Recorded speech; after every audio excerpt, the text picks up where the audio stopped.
Тяжелые времена охватили всю исламскую умму. В Крыму продолжает раздавать сроки 17, 15, 13 лет. Несправедливость поверх несправедливости. Зульмун аля зульм. Ситуация во всем мире накалилась так, что ее прорывает то там, то тут. Россия сегодня объявила так называемую частичную мобилизацию. На самом деле это полная мобилизация, но скрытая, подлая, в лучших манерах России. И целью они ставят чуть ли не 1 миллион собрать. Массово собирают сегодня молодежь, мусульман. В первую очередь крымских татар. Пакуют пачками. Если наконец вас отправили на фронт сюда, чтобы воевать против Украины, то это момент истины для вас, где вы будете обязаны проявить себя. И это будет вашим джихадом. Один день на пути Аллаха лучше, чем вся дунья и все, что на ней. ЗСУ не будет вас обстреливать. Гарантированно. Главное добиться эффектной внезапности для рашистов.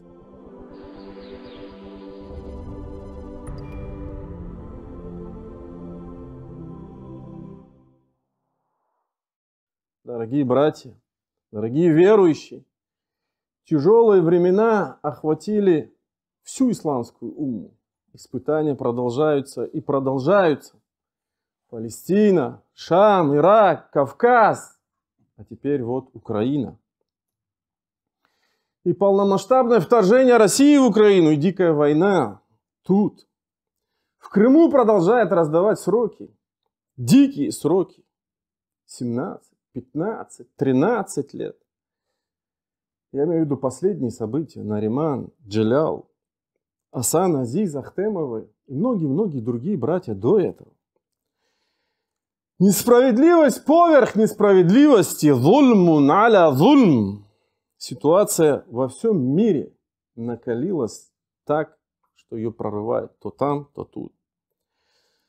И вот она взорвалась тут, в Украине. Что бы ни случилось в нашей жизни, какие бы испытания нас ни постигали, дорогие верующие, мы все должны воспринимать через призму веры в Бога, через иман, через призму последнего руководства, последней книги, через призму Корана. Так вот, следует отметить, дорогие братья, что так было практически всегда. Я имею в виду с вселенской точки зрения. Так было предрешено. Имеется в виду эти распри, пролития крови и так далее. Я неоднократно цитирую этот аят и начинаю с него. Это важно для нашего понимания, глубокого осмысления того, что вокруг нас происходит. С этого мы должны всегда начинать. Ведь Аллах говорит, «Ваидh каля раббука лиль маляикати» и так далее в этом аяте. Вот твой Господь сказал ангелам, я установлю на земле наместника. Они сказали, неужели ты поселишь там того, кто будет распространять нечестие, проливать кровь? Ангелы уже поняли, что это произойдет. Тогда как мы прославляем тебя хвалой и освящаем тебя, он сказал, воистину я знаю то, чего вы не знаете. Зависть, самовосхищение, гордыня, перерастающая в высокомерие, это все общие людские пороки, побудившие первых людей пролить кровь, как это описано в Коране. Первых людей. «Ватлю алейхим набаа бн Адам билхак ид карраба» и так далее по тексту. Прочти им истинный рассказ о 2 сыновьях Адама. Вот они оба принесли жертву. И она была принята от одного из них и была не принята от другого. Он сказал, я непременно, это 2 брата. А разве сейчас не воюют 2 родственных народа? Он сказал, я непременно убью тебя. Он ответил, воистину Аллах принимает только от богобоязненных. А разве арабы и евреи не родственные народы? Они же ведь родственные народы тоже.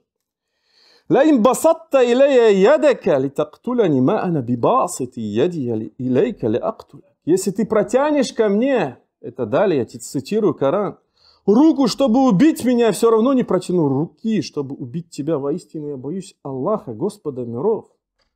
Я хочу, чтобы ты вернулся с моим грехом и твоим грехом и оказался среди обитателей огня. Таково воздаяние беззаконникам. Это второй брат говорит брату. Это сыновья Адама говорят друг другу. فَتَوَّعَتْ لَهُ نَفْسُهُ قَتْلَ أَخِيهِ. Душа подтолкнула его на убийство своего брата, и он убил его. Каин убил Авеля. Эта история даже в Библии есть. Имеется в виду в той Библии, которая сейчас читается среди христиан. И оказался одним из потерпевших убыток. И так далее, по тексту аятов. И далее Аллах говорит: «Мин аджли залика катабна аля бани Исраиль». По этой причине мы предписали сынам Израиля, кто убьет человека не за убийство или распространение нечестия на земле, тот словно убил всех людей. А кто сохранит жизнь человеку одному, тот словно сохранит жизнь всем людям. Наши посланники уже явились к ним с ясными знамениями, но многие из них после этого излишествуют на земле. Вот он, дух ислама, я цитировал Коран. Вот он, дух ислама, относящийся к сохранности жизни и дающий вот такую невероятную оценку пролитию крови. Убийство одного человека все равно, что убить все человечество. Сохранить жизнь одному человеку все равно, что сохранить жизнь всему человечеству. Но поскольку людям на этой земле дарован выбор, дорогие верующие, чтобы испытать нас, Всевышний нам даровал выбор, они по сути, мы все люди по сути предоставлены, сами себе предоставлены урегулировать свои внутренние конфликты между собой, сами себе. И чтобы эта кровь не проливалась в угоду и угодничеству тиранам и деспотам, как это сейчас происходит. Это то, что делает Россия. Всевышние его посланники урегулировали это. Это то, что называется в исламском праве лишить жизни по праву. Илля бильхак. Это в хадисах проходит, когда убийцу по праву приговаривают к смертной казни. И у нас были уже размышления на этот счет в одной из проповедей. Я об этом говорил. Она названа «Война ради жизни». Именно поэтому, дорогие братья, защита жизни людей – это одна из 5 основополагающих целей ислама, которая является лейтмотивом всего исламского права. Я имею в виду аль-макасид шариа, аль-макасид аль-ислам. Первая – религия. Вторая – жизнь, цель. Третья – сохранность разума, акль. Четвертая – потомство или честь. Пятая – защита имущества. Именно вокруг всех этих целей основных, вокруг собираются все нормы и положения исламского права. Это глобальные цели исламского права. Именно поэтому статус того, кто умирает, защищая эти цели в угоду Всевышнего, не в угоду тирании, в угоду Всевышнего, превознесен до великих степеней. Ему обещан рай, как это проходит в достоверных хадисах сахих. Шахидам обещан рай. Именно поэтому Аллах обещает поддержку этим людям, которые вышли на его пути сражаться за эти цели. Как об этом сказано в известном хадисе: «Саласатун хаккун аля Аллах, аунухум аль-муджахиду фи сабилилля». Троим должна помощь Аллаха, поддержка Аллаха. Первый – муджахид фи сабилилля, тот, кто сражается на пути Аллаха. Уаль-мукатиб аллази юриду аль-ада, человек, который оказался в рабстве, но заключил договор и пытается освободиться из рабства. Это долгая история. Ислам всячески делал так, чтобы избавиться от этого. Уан-накиху аллази юриду аль-афаф, и тот, кто хочет, юноша, который хочет жениться и стремится к целомудрию. Именно поэтому борьба на пути Всевышнего – это лучшее деяние. После веры в Аллаха и его посланника, естественно. Как об этом сказано в достоверном хадисе, когда пророка ﷺ спросили: «Айюль амали афдаль?» Какое из деяний лучшее его посланника Аллаха? Он сказал: «Иман билля ва расулихи», вера в Аллаха и его посланника. Это основная точка, это исходная точка, вера, иман.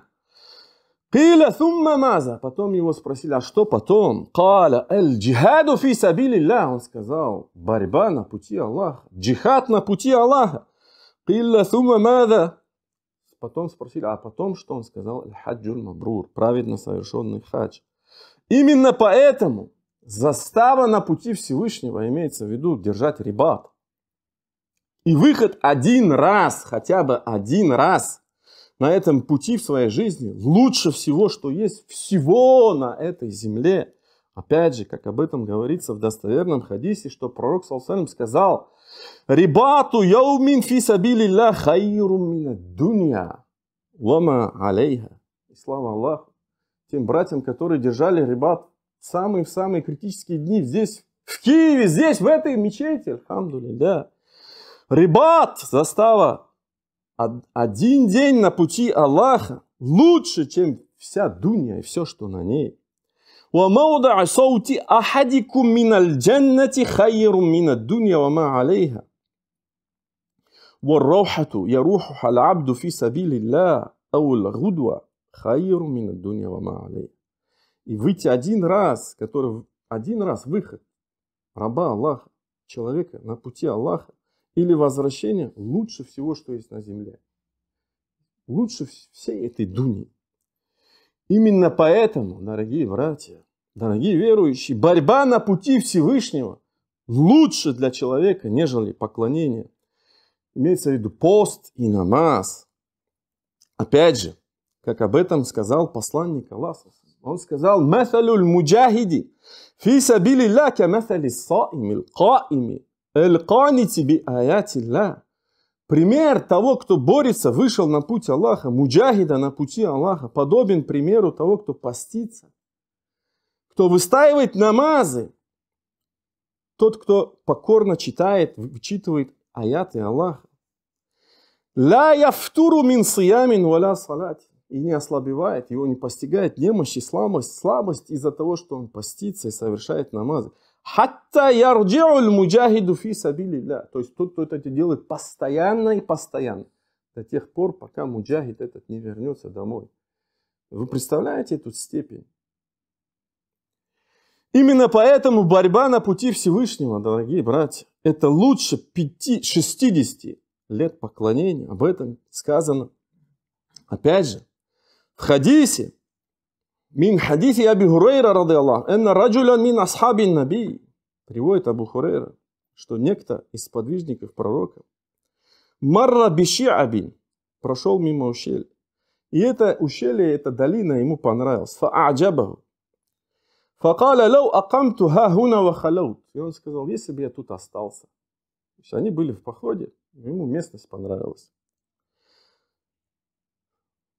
Сумма каля ла хатта ас'аля наби салса. Он потом сказал: нет, я лучше спрошу об этом пророка салса. Фаса'аляху факаль. И он спросил пророка, и пророк салса ему сказал: мукаму ахадикум.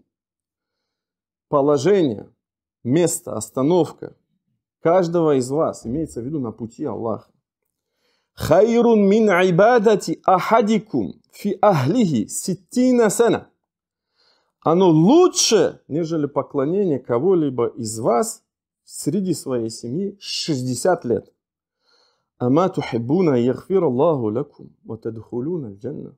А разве вам не любо, вы не хотите, чтобы Аллах простил вам, и вы вошли в рай? Джахиду фи сабилилля. Сражайтесь на пути Аллаха. Ман каталя фи сабилилля фавака нака ваджабат лаху аль-джанна.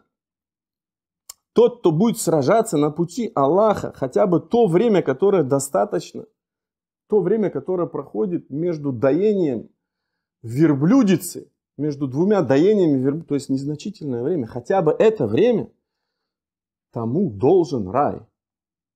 Именно поэтому, дорогие братья, борьба на пути Всевышнего – это пик Эверест.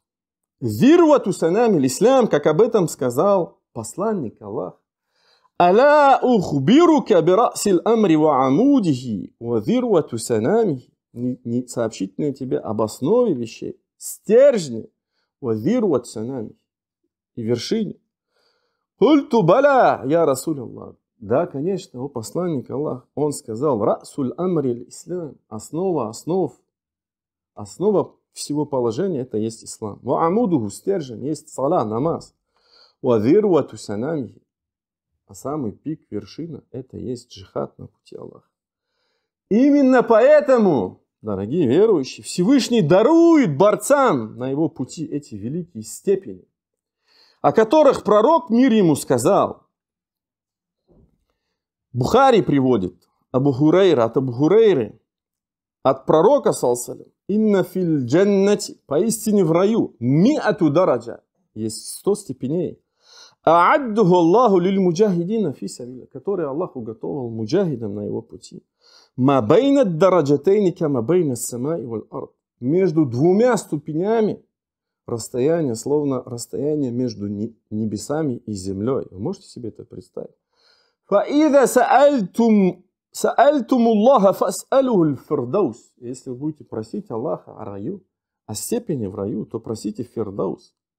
Фаиннаху аусатуль джанна ва а'ля джанна. Поистине это есть середина рая и вершина рая.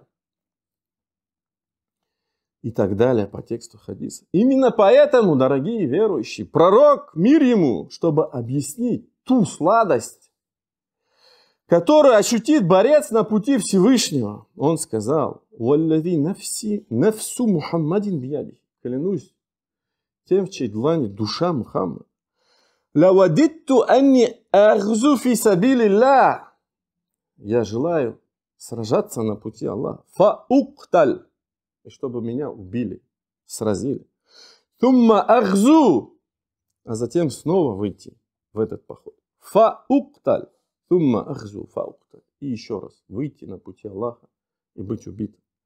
Также он, мир ему, сказал, приводится в Бухари, от Анаса бин Малика: «Ма ахадун ядхулу аль-джанната, юхиббу ан ярджиа иля дунья, ва лаху ма аля аль-арди мин шей, илля шахид».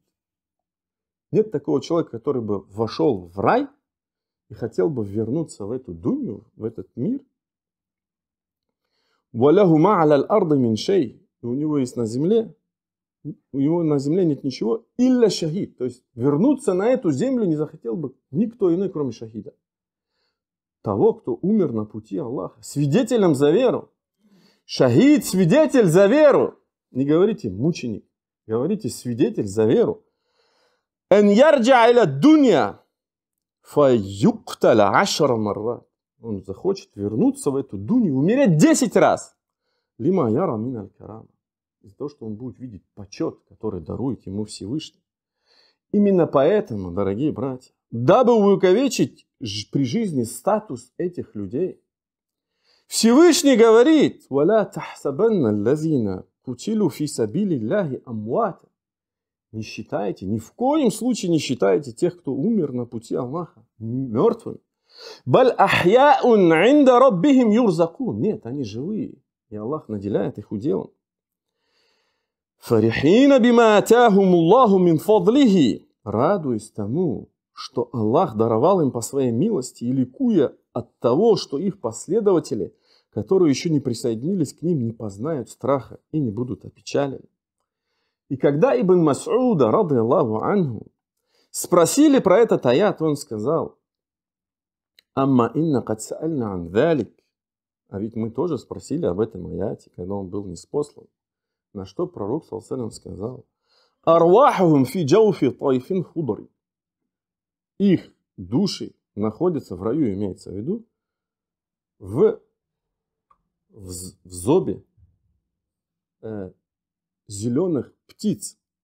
Ляха канадиль муаллака бил арш, который имеет лампы, подвешенные к аршу. Тасраху миналь джаннати хайфаш. И они летают в раю там, где пожелают. Тумма та'уи иля тилка аль-канадиль. А потом они прилетают к этим лампам. Фатталя илейхим раббухум. И Господь смотрит на них. Иттиля, один раз посмотрит. Факаль, и говорит: «Халь таштахуна шей'а». Вы желаете что-либо? «Калу айи шей'ин наштахи, ва нахну насраху миналь джаннати хайфу шей'на». Чего же мы можем пожелать, о Господь наш? Ведь мы летаем в раю там, где мы пожелаем.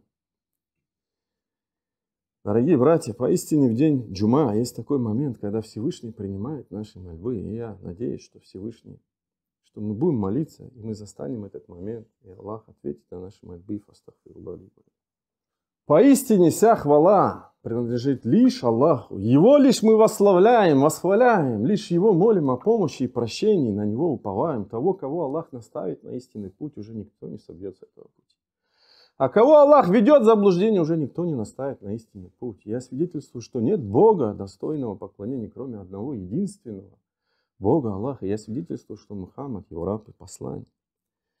Дорогие верующие, понимая все вышесказанное, легче понять, кто такие шахиды в исламе и почему их статус расширен аж до 42. Я имею в виду через призму 5 основных целей ислама.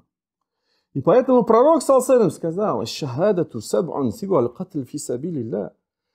Шахада, смерть на пути Аллаха. То есть есть 7 видов шахидов, кроме тех, кто убит на пути Аллаха. Тот, кто умер от чумы, шахид. Тот, кто утонул, шахид. Тот, кто умер от дат аль-джан, такая болезнь. Тот шахид. Мабтун, шахид. Кого сожгли, шахид. Тот, кто убит обрушившимся зданием, шахид. Женщина, умершая во время беременности, тоже шахид. И так далее. Более того, некоторые ученые доводят эти степени до 42. Но мы не будем об этом. Это отдельная лекция, отдельный урок по этому поводу. Но главное – понимание. Я надеюсь, я донес ту мысль, которую хотел донести. Дорогие верующие,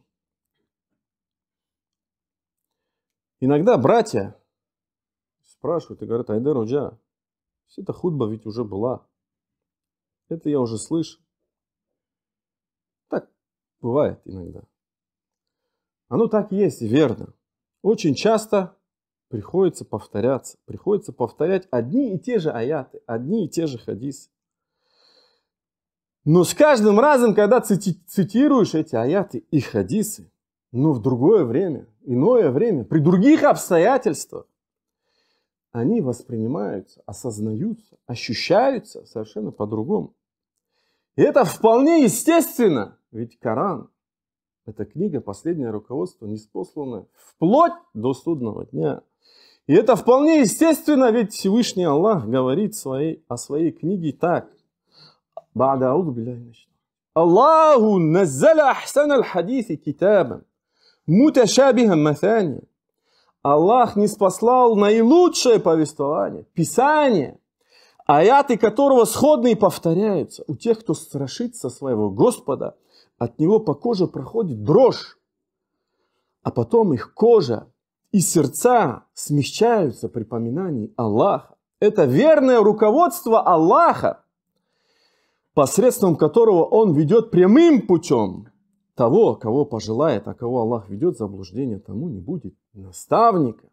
Конец цитаты.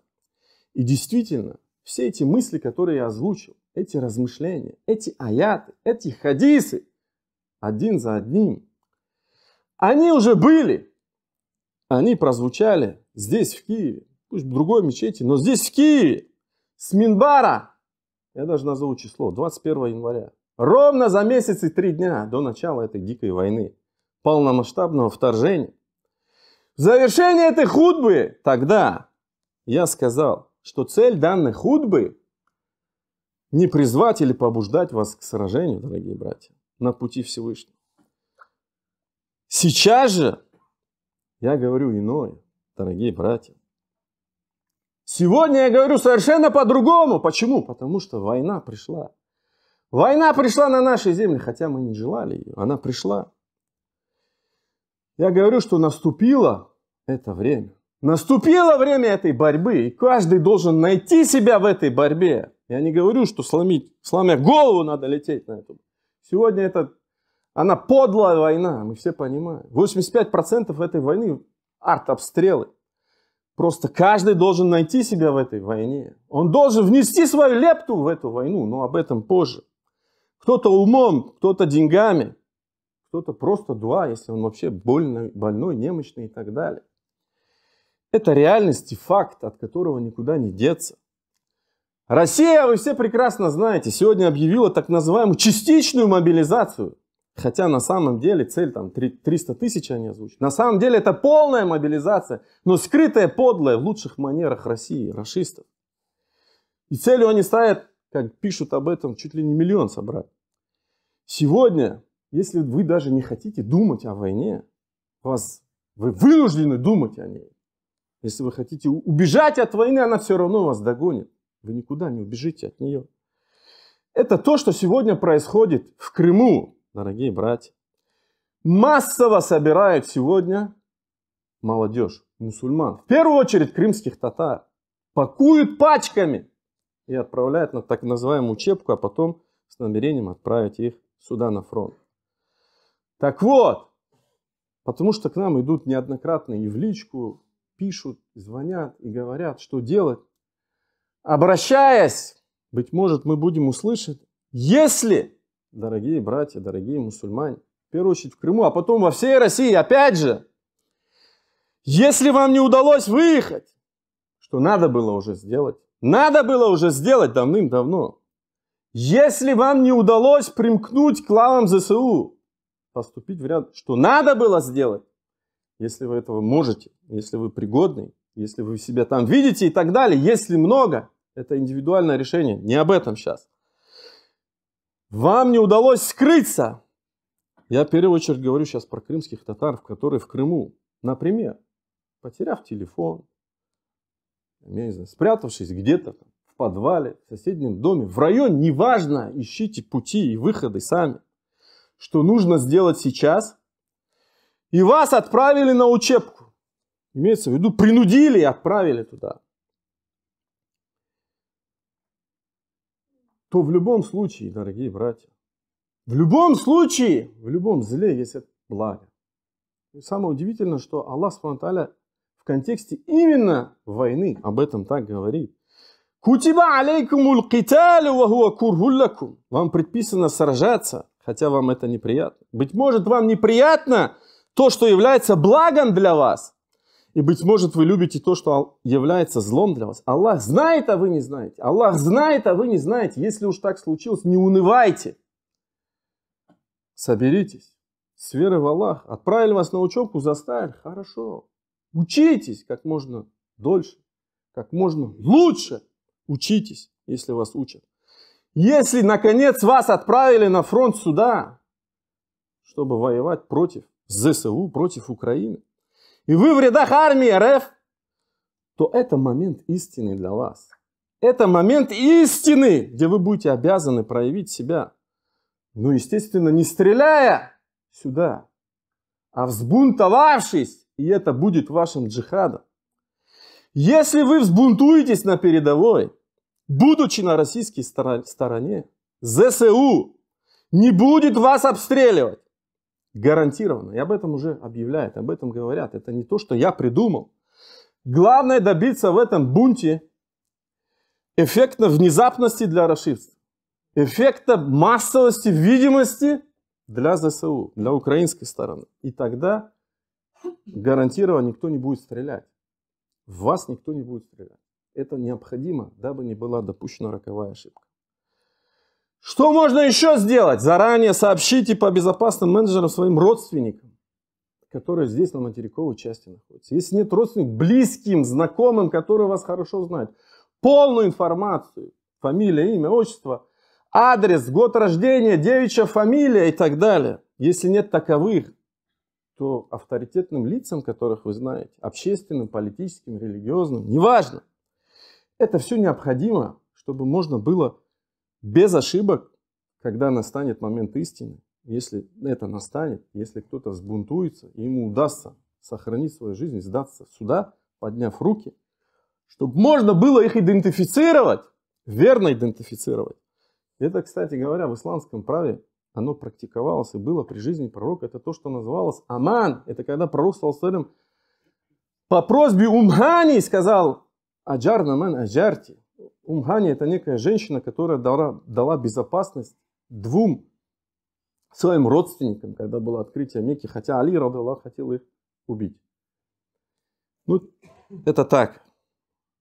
И при первой же возможности, то есть произошел бунт, поднимать руки и переходить на украинскую сторону. И в завершении этой хутбы сегодня, дорогие братья, я говорю то, что сказал посланник Аллаха, да благословит его Аллах и приветствует, в том известном хадисе, когда он сказал: не желайте встречи с врагом.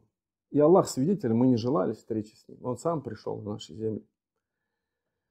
А если вы его встретите, то будьте стойкими, будьте терпеливыми. И после этого пророк саллаллаху алейхи ва саллям сказал: «Ва'аляму» и знайте, «Анна аль-джанната тахта зиляли суюф», что рай находится под сенью мечей. Сумма каль, а затем он сказал: «Аллахумма муназзиль аль-китаб». Я это говорю, делая дуа, говорите аминь. О Аллах, тот, кто не спаслал книгу. Ва муджри сахаб, тот, кто посылает облака. Ва газимуль ахзаб, тот, кто рушит коалиции, тот, кто рушит эти все союзы, имеется в виду тиранов союза. Зимхум мансурна алей, срази и даруй нам победу над ними. Аминь. وصلى اللهم على نبينا محمد وعلى آله وصحبه أجمعين.